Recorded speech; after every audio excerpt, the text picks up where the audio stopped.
Hey guys, it's JC. I have to be totally honest. I don't want to record this today. It's been a tough day, but this is the very reason that I need to. Let me explain. If you saw the title of this video, How Satan Attacks Our Body Image. I've been thinking through this for a week or so, making notes, taking down, some ideas, and I'm telling you, I think he went, "Oh, really? That's what you're going to talk about? Watch this. Let me just beat you up."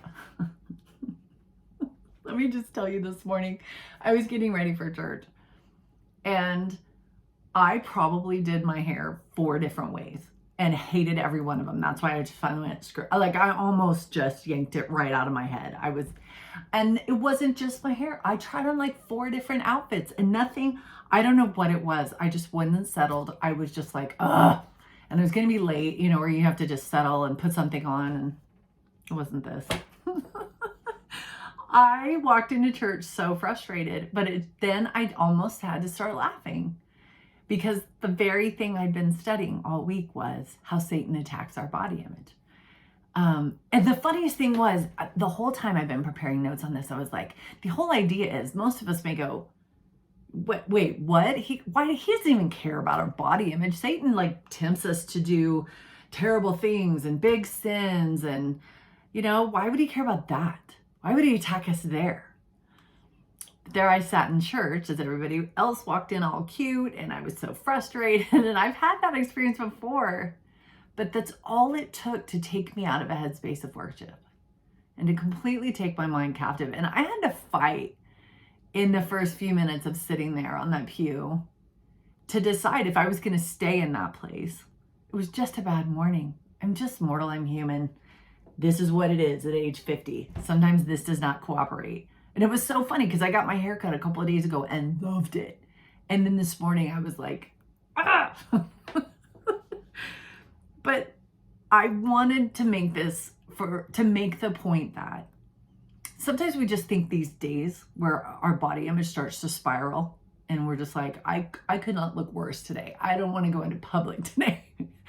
And we think we're just in our head. It's just thoughts in our head. And we don't tie it together with how the adversary may be playing a role in that and having an influence in our thoughts.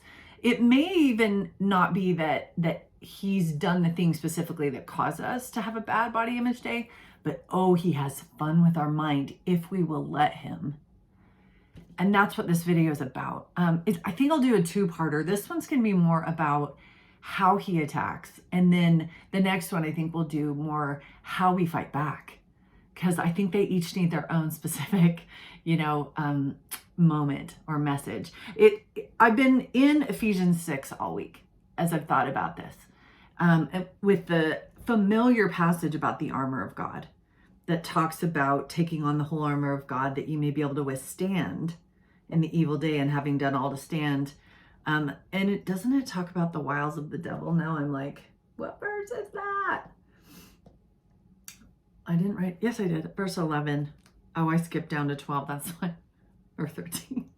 Put on the whole armor of God that you may be able to stand against the wiles of the devil. So I started looking up wiles, and other translations translate that word schemes or strategies, deceits, tactics, tricks. The tricks of the devil, the strategies of the devil. The dictionary defines wiles like this: a trick, artifice, or stratagem meant to fool, trap, or entice. It's also a device. He uses against us to take us out mentally. And I want to suggest that body image can do it. He may not get us in the bigger things. Some of us, we're churchgoers. We're in our scriptures. We're not going to be out having an affair or, buying drugs on the street. Maybe we will. Maybe he'll get us in that. But you know what I mean. For the most part, he has to work in material that will speak to us and that is deceitful and tricky and deceiving. And he got in my head over that this morning. And I walked into church spiraling in my head. Yes, he will use whatever material he can. And so I want to suggest that some of his wiles will come in this area. So I went forward and I was looking at verse, let me get it right, 16, where it talks about the shield of faith. That, just picture that, holding up that shield of faith, wherewith you may be able to quench all the fiery darts of the enemy of the wicked. What do Satan's fiery darts look like when it comes to body image? I just kind of want you to think about that for a little while before you jump to the next video. In fact, it probably will take me a couple weeks to make it, but spend some time thinking about what his darts look like as they come, and are they getting in? You know that piercing feeling when it comes to body image, when that fiery dart gets in and you just sink. Just, it's an awful feeling where you just are taken out by that dart, and you just feel miserable about yourself, and it just gets worse and worse, and it could last days or months, and even cause us to do some really dumb things when it comes to our body. So let's talk about, I wanted to read one more scripture. It's just a couple chapters earlier in Ephesians 4. Can you tell this is really raw today?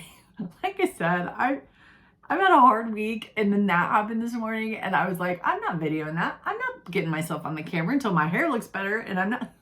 And this is one of my ways of fighting back. So I hope you'll just be patient with me. I'm a little off.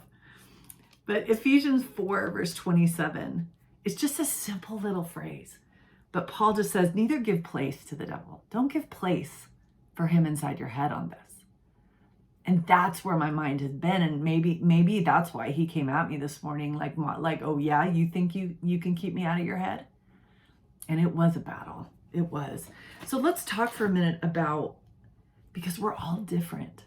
And the way he comes at us, the way those darts will come at us, the kinds of wiles that he'll use are going to look very different. I can't say he's going to approach it this way and this way and this way. Because your head works differently than mine. Your body, there may be different things that trigger you that would never trigger me. I don't know why I took these off. I gotta see. Think about, let me give you some examples. One of my worst fiery dart areas is pictures of myself. I swear he is behind the camera. Just this week, someone posted a picture of me from a group activity, and they tag you on it in Facebook. And it was terrible. I can see pictures and be triggered so bad, and it can take me out, like where I just am like, and this one was one of those. I've learned, again, we're going to talk in our next video how to fight these, but pictures of myself will trigger me a lot. I'm just not that photogenic in my own head. And I can see a lot of pictures like, oh, I look like that? That's what I look like? But that's a real, a device, a stratagem, a wile that he can twist and get me spinning in my head about how awful I look or whatever. Another one is the scale. I've talked about that in other videos, and so that I don't get on it a whole lot, because that can be a fiery dart. The wrong number, and man, it gets right in and burns, and all day I am captive to very negative thoughts, or maybe all week if that scale number was really bad. The mirror in the fitting room. Have you ever gone in all excited to try on a handful of clothes, and the first outfit you're like, oh no, that is not, and then the second outfit's worse, and the third outfit's worse, and by the time like you're done, you're almost in tears going, I'm just gonna wear sweats everywhere, yoga pants for the rest of my life. But it can be a fiery dart, not just a bad day, but it can be a wile of the devil to really bring us to a dark place. I was talking to somebody in the office the other day, and she's fighting a weight battle. And we were talking about how she wants to do something with her life. She has a dream that she really wants to pursue. But her struggles with her body, they completely stop her from that dream. She's like, but what if people think, and what will they, when they see me, they won't want, all the judgments around her size have shut down her life. She will not even pursue the passion that she loves, because that's how serious this is. We may think, oh, Satan, why would he care about body image? That's why. It can go down that deep. It can start an eating disorder. It can really take us to a place where we're not even social anymore, or we shut down in so many different ways. This is so complex, but do you see how if these fiery darts get in, this is a serious matter, and it can be very damaging and really bring us into bondage. Another one, a phone call from your mother or a comment from your spouse or your friend that they didn't mean to say it that way, but you took it that way. Do you know what I mean? A movie or commercial where the actress triggered you somehow, that she was just so gorgeous and it was a day where you just did not feel that way. And I think that's all the notes, but you're getting the idea. What are your darts? How does he draw back that arrow? What do they look like when they come? I think that's important to stop and assess before we launch into the next video on how to fight it, because your arrows are unique and you have to see them for what they are. Like me this morning, I've been down this road before. I knew how to shift my mind. It doesn't mean I didn't have the experience, but it didn't spiral for hours like it used to. I knew what to do. And that's what we will talk about next time. But I think it's important to spend some time assessing how the adversary attacks each of us personally. And what are his most successful weapons against you? I told you some of mine. What are some of the things that are most successful, the fiery darts that if they get in, really, really make you struggle with body image? And so assessing that, I would even take notes. I'd even write some stuff down and think about it over the next, few days or weeks. So that because so often his attacks are blind. I could have walked into church just cussing over all of this and not seeing how he was whispering in my head that whole time. That's the worst thing about it. It's not the dart itself. It's not the comment from your mother or your husband or the fitting room. It's not the fitting room that's bad. It's not social media, that posting. It's not that person that caused it. It's the experience. And then the dart is how he sends a message about that experience and gets us to interpret that experience. That's where he works, in the realm of ideas and words and thoughts. Your husband probably didn't mean a thing when he said it, or didn't, intend or whatever. But it's our perception of that experience and what we do with it in our head. And that's the realm where he wants to be involved, where he wants to persuade and entice and deceive us into thinking some very dark thoughts about ourselves. So watch yourself. To understand this attack better, watch how he works. Or think back to some of your worst moments when you were most triggered over your body image. What was it?